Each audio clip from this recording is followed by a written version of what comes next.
നമുക്കപ്പം Kodikunnil Suresh M P കൂടി telephone ലൈനിൽ ചേരുന്നുണ്ട്. ശ്രീ കൊടിക്കുന്നിൽ സുരേഷ്, താങ്കൾ ഡൽഹിയിലേക്ക് പുറപ്പെട്ടോ? ഹലോ, താങ്കൾ ഇന്ന് ഡൽഹിയിലേക്ക് പോകുമോ? ഞങ്ങള് എല്ലാവരും ഇപ്പൊ ബെൽഗാമിനാണല്ലോ ഉള്ളത്. AICCയുടെ സമ്മേളനം നടന്നുകൊണ്ടിരിക്കുകയായിരുന്നല്ലോ. മഹാത്മജി കോൺഗ്രസ് പ്രസിഡന്റായ 100ാം വാർഷികവുമായി ബന്ധപ്പെട്ട് ഇന്ന് വർക്കിംഗ് കമ്മിറ്റിയുടെ സമ്പൂർണ്ണ യോഗം ചേർന്നിരുന്നു. അത് വൈകുന്നേരം 7:30 ആ യോഗം അവസാനിച്ച് ഞങ്ങള് കോൺഗ്രസ് പ്രസിഡന്റ് മല്ലികാർജുൻ ഖാർഗെ ഒരിക്കൽ രാത്രിയുള്ള വിരുന്നിൽ പങ്കെടുക്കുന്ന സമയത്താണ് മൻമോഹൻ സിംഗ് അന്തരിച്ച വാർത്ത ഞങ്ങൾക്ക് ലഭിച്ചത്. അപ്പോൾ തന്നെ ഞങ്ങൾക്ക് വല്ലാത്ത ഞെട്ടലായി. അതീവ ദുഃഖത്തോടു കൂടിയാണ് ആ വാർത്ത ഞങ്ങൾക്ക് കേൾക്കേണ്ടി വന്നത്. ഒരിക്കലും പെട്ടെന്ന് അദ്ദേഹം നമ്മെ വിട്ടുപിരിയുമെന്ന് ഞങ്ങൾ ആരും വിചാരിച്ചില്ല. നാളെ ഇവിടെ ഏതാണ്ട് 5 ലക്ഷം പേർ പങ്കെടുക്കുന്ന റാലി അറേഞ്ച് ചെയ്തിരുന്നു. അത് അപ്പോൾ തന്നെ ആ റാലി നിർത്തിവെച്ചു, വേണ്ടെന്ന് തീരുമാനിച്ചു. അതോടൊപ്പം തന്നെ നേതാക്കളെല്ലാം തന്നെ ഡൽഹിക്ക് പോകാനുള്ള രാഹുൽ ഗാന്ധിയും അതുപോലെ തന്നെ മല്ലികാർജുൻ ഖാർഗെ ഉൾപ്പെടെയുള്ള KC വേണുഗോപാൽ ഉൾപ്പെടെയുള്ള നേതാക്കൾ ഡൽഹിക്ക് പോകാൻ വേണ്ടിയുള്ള ശ്രമങ്ങൾ നടത്തി വരികയാണ്. ഞങ്ങൾ എംപിമാരും വർക്കിംഗ് കമ്മിറ്റി അംഗങ്ങളൊക്കെ തന്നെ ബെൽഗാമിൽ നിന്ന് ഡൽഹിക്ക് പോകാനുള്ള ആലോചന നടക്കുകയാണ്.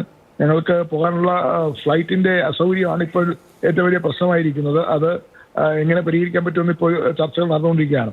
മൻമോഹൻ സിംഗിനെ സംബന്ധിച്ചിടത്തോളം പ്രധാനമന്ത്രി നരേന്ദ്രമോദി പറയുന്നുണ്ട്, ജനങ്ങളുടെ ജീവിതം അത് മെച്ചപ്പെടുത്താൻ എന്നും പരിശ്രമിച്ച പ്രധാനമന്ത്രി എന്ന് നരേന്ദ്രമോദി ഓർത്തെടുക്കുന്നുണ്ട്. ഖാർഗെ പറയുന്നത് നോക്കും, കോടിക്കണക്കിന് മനുഷ്യരെ ദാരിദ്ര്യത്തിൽ നിന്ന് മുക്തനാക്കിയ സമാനതകളില്ലാത്ത നേതാവെന്ന്.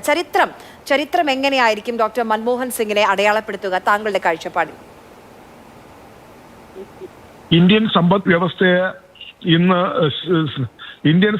വ്യവസ്ഥയെ സമ്പന്നമാക്കിയ ഒരു ധനകാര്യമന്ത്രിയായിരുന്നു അദ്ദേഹം, പ്രധാനമന്ത്രിയായിരുന്നു അദ്ദേഹം.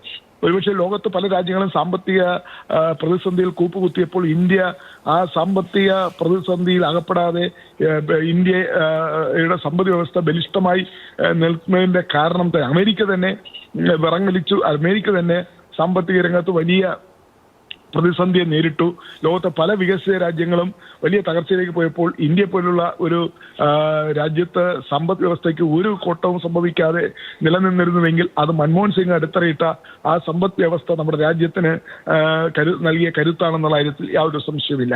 അതുകൊണ്ട് മൻമോഹൻ സിംഗിനെ ആരെന്തൊക്കെ കുറ്റം പറഞ്ഞാലും അദ്ദേഹം കൊണ്ടുവന്ന ഉദാരവൽക്കരണവും അതുപോലെ തന്നെ അദ്ദേഹം കൊണ്ടുവന്ന ആഗോളതലത്തിൽ സമ്പദ് വ്യവസ്ഥയ്ക്കുണ്ടായ മാറ്റങ്ങൾ, ആ മാറ്റങ്ങൾക്കനുസരിച്ച് ഇന്ത്യൻ സമ്പദ് വ്യവസ്ഥയെ മാറ്റുന്നതിന് വേണ്ടി അദ്ദേഹം ആരംഭിച്ച നടപടികളും എടുത്ത തീരുമാനങ്ങളുമാണ് ഇന്ന് നമ്മുടെ രാജ്യത്തിന്റെ സമ്പദ് വ്യവസ്ഥ നമുക്ക് അല്ലെങ്കിൽ ഇന്ത്യ ഒരു 3ാം ലോകശക്തിയായി അല്ലെങ്കിൽ 3ാം ഒരു സാമ്പത്തിക ശക്തിയായി ഇന്ത്യ കുതിച്ചുയർന്നതിന് കാരണം അത് മൻമോഹൻ സിംഗ് ആണ്.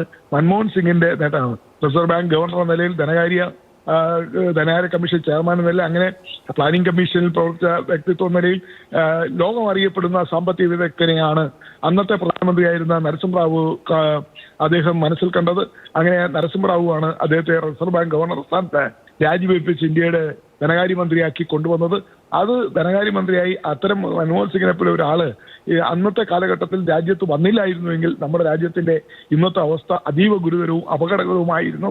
നമ്മുടെ സമ്പദ് വ്യവസ്ഥ വലിയ പ്രതിസന്ധികളെ നേരിടുമായിരുന്നു.